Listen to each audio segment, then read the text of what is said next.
Quero comentar com vocês rapidamente dois assuntos que estão no noticiário, na economia e na política, sendo que o da economia tem forte impacto, como não podia deixar de ser, na questão econômica. Mas eu vou começar pela política. A carta de ontem de Dilma Rousseff, que eu chamaria não de carta de defesa ou que seja, mas de carta de despedida. Não havia muita coisa a dizer depois desta maratona infindável que ainda continua sendo corrida da disputa, não vou nem chamar de disputa do impeachment, mas da novela do impeachment. Dilma ontem fez uma carta dirigida aos senadores que vão julgá-la e foi apenas uma repetição dos argumentos de sua defesa no plano jurídico junto ao Senado e também no plano político junto à militância e ao seu partido e seus aliados. Não, sou inocente, não cometi crime, não há na minha biografia nada que possa maculá-la, sou uma mulher séria, uma mulher íntegra, e Dilma exalta os fatos de sua própria trajetória pessoal e também enfatiza, reitera, repete o argumento de que foi vítima de um golpe. De fato, do ponto de vista da biografia pessoal da presidente Dilma, embora investigações tenham sido formalizadas ontem, transformando-a em réu junto ao Supremo Tribunal Federal, ali a acusação específica é de obstrução da justiça, não é o crime de corrupção, não é o crime de envolvimento em casos de corrupção que não estão configurados ainda, não estou dizendo que não possam vir. Até agora Dilma pode falar de si mesma o que falou ontem do ponto de vista moral. Não tenho envolvimento comprovado, direto em nada que possa macular minha biografia sob esse aspecto.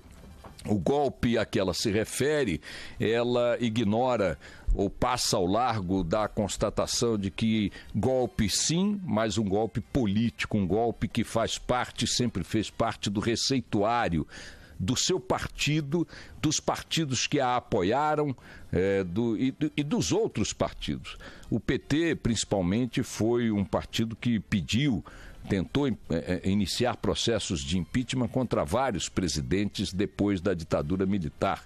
Ou seja, na visão do próprio PT de Dilma, processos de impeachment com motivação política são parte do jogo político. E Dilma foi vítima de um golpe, no entendimento de um golpe político, um golpe que está caracterizado pelo trauma produzido pelo afastamento de uma presidente eleita por um outro grupo que não teve a vitória eleitoral para si. Então, golpe houve, mas não o golpe clássico com intervenção militar, com fechamento de instituições, com cerceamento de liberdade, com prisões políticas, com ruptura institucional. As instituições estão funcionando, então não se caracteriza aí a figura do golpe como ele é entendido historicamente, no sentido clássico, mas sim um golpe político dentro do receituário do qual Dilma sempre participou, ou seu grupo político sempre participou. Não há surpresa nesse tipo de utilização desse receituário por essa classe de figuras públicas. Portanto, nesse aspecto, a carta de Dilma, essa carta de despedida de Dilma não acrescentou nada, não somou nada à discussão política. Um ponto que ela insistiu, no qual ela insistiu ontem, além da ideia de um plebiscito que é absolutamente utópica para antecipar eleições para a presidência da República, foi o ponto da reforma política. E aí é onde eu acho que está o calcanhar de Aquiles do documento de ontem, pelo menos o calcanhar de Aquiles mais exposto. A reforma política esteve nas mãos do PT durante todo o mandato de Dilma Rousseff, o primeiro e os 2 mandatos de Lula, e também o início do segundo mandato de Dilma. Jamais interessou ao PT, jamais interessou a Lula, jamais interessou a Dilma, como não continua interessando a Temer, não interessa à classe política uma reforma política, porque para ser uma reforma política que mereça esse nome, precisará subtrair poderes, prerrogativas, privilégios, imunidades da própria classe política. É pretender que dentro do galinheiro as galinhas produzam uma revolta para perder as penas. Não. Então, essa conversa que temos que fazer, uma reforma política, a sociedade brasileira está desesperada para que isso aconteça e em algum momento isso vai acontecer. Mas vai acontecer pela pressão popular. Não vai acontecer em função de iniciativa espontânea de figuras que se locupletaram e continuam se locupletando do status da política brasileira, diante do qual uma reforma soa como um tiro na testa. Então, a Dilma falar agora em reforma política, como aliás falou em outras poucas ocasiões recentes, é puro oportunismo, puro blá blá blá, e vamos tocar o barco. A novela do impeachment já deu o que tinha que dar, tá muito chato esse negócio. Outro assunto rapidamente sobre economia, não está hoje com grande destaque na imprensa, mas eu recomendo que as pessoas que tiverem um tempinho deem uma olhada. Foi cancelado ontem por falta de interessados o primeiro grande leilão de privatização do governo Temer, fora do âmbito da Petrobras. A Petrobras já anunciou uma venda significativa aí há poucos dias, mas fora do sistema Petrobras, ontem o primeiro leilão do governo Temer seria para privatizar a companhia distribuidora de energia de Goiás, a CELG. Havia uma expectativa de se faturar 2 bilhões e 800 milhões de reais com a venda dessa estatal. Esse valor e a formatação desse leilão foi feita ainda no governo Dilma, mas não foi alterada na gestão Temer. Portanto, a gestão Temer endossou esses valores e os termos dessa licitação, desse contrato, dessa venda, e simplesmente foi cancelada porque não apareceu ninguém, absolutamente ninguém interessado na compra. Qual é a projeção que eu queria colocar no radar das pessoas diante desse resultado?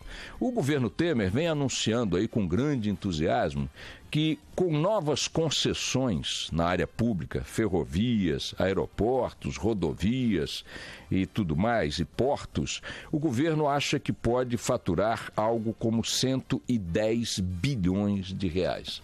E anuncia esse número com outros 30 bilhões de reais de privatizações como sendo uma tábua de salvação.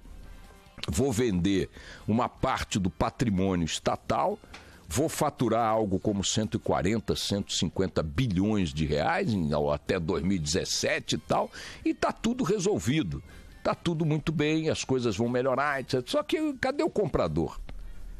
Cadê o interessado? Cadê o mercado internacional ou o mercado interno disposto a enfiar a mão no bolso para comprar esses produtos que a feira de liquidações do governo Temer está colocando como sendo parte importante da estratégia para equilibrar as contas nacionais?